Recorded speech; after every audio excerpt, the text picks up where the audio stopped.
here. We've waited too long. We've sat here talking about the kingdom too long, and I haven't seen 10 people walking in it. We got the word. He gave it to us. It's in me. Now let's do it. It's just laying there dormant, and it's going to wither away, and it's going to die if we don't use it.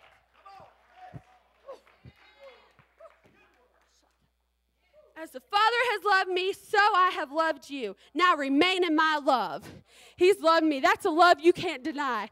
That is a love.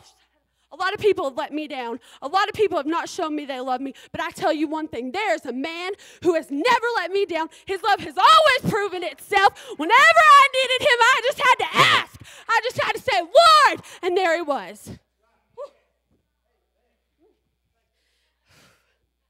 If you obey my commands, you will remain in my love, just as I have obeyed my Father's command. See, Jesus had to do it too. Jesus had to remain in the love. Jesus had to listen to the Father. And so that is our call in our life. If Jesus had to do it, I have to do it. If Jesus isn't too good to listen to the Father and remain in him, I'm not too good to listen to the Father and remain in him. I'm not too good to give him 100% of me. Jesus died on that cross and gave him all he had. What makes me so different? What makes me so much better than Jesus that I can't give him my whole life, everything in me?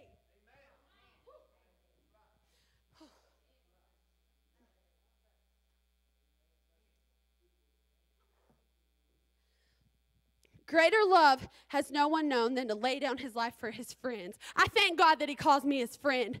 I thank God that when I did things that were very forgettable, he never forgot me. I thank God that when I did things that the world got disgusted by, he looked at me and he said, that's mine, and I love her, and that's my friend. I don't know a friend that would stick by me all I've done to God.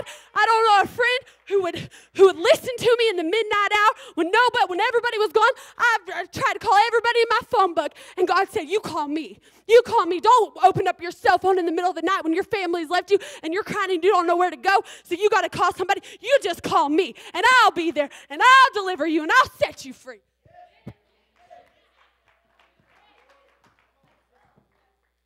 I no longer call you servants, because a servant does not know his master's business. Instead, I called you friends. You know, a lot of us were picky about our friends. I'm picky about my friends. I don't want just anybody hanging out with me that makes me look bad.